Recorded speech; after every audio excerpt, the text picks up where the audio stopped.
Hi, this is Karen Cardell with Arctic IT, and we're going to take a look at closing the receivables in Dynamics GP. So first, we're going to want to make sure that everything is posted. So over here in sales, we're going to make sure our sales batches and our cash receipts and any invoicing, if we're using that module, we can use series post to do that, or receivable batches, etc. We're going to make sure that all of that is closed first. Then we have an optional tool that we can use to remove paid transactions that will go ahead and remove everything from history. You can still see it, but you won't be able to act on it. You can't do any voids or anything like that, but it helps a lot if you have a large database and you want to do some cleanup. So to do that, we can go to Tools, and then we can go to Routines, and we can go to Paid Transaction Removal. We can remove it by customer ID. We have a lot of options. So I'm going to just go ahead and select by type, and we can select all, we can select a range, and we can select it by class ID as well, but we'll just select by type. And we can say here, what do we want to remove?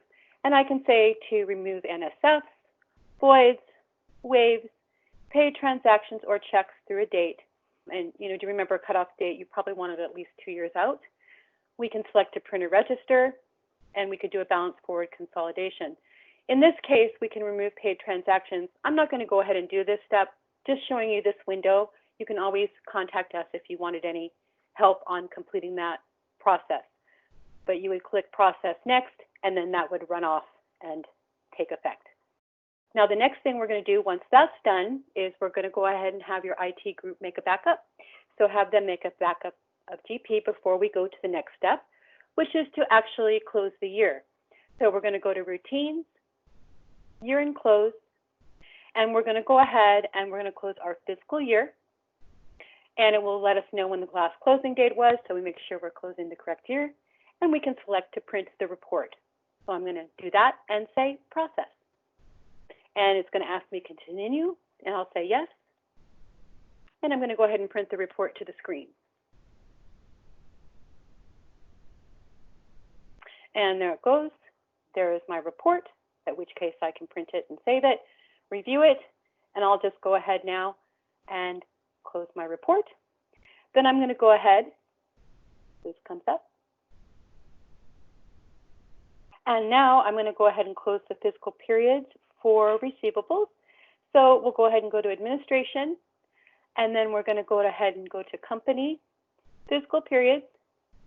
I'm going to go ahead and select my year. And I am going to now mark the sales module to close all the fiscal periods so that no further transactions can occur. And I'm going to say OK. We could then actually go back to that year-end close in receivables, and we could close the calendar year, but we're not going to want to do that until after you close payables. So we'll skip that here. We'll pick that up in payables. Once we're done now, we can go ahead and have your IT group make a final post-close backup. And that's your AR year-end close.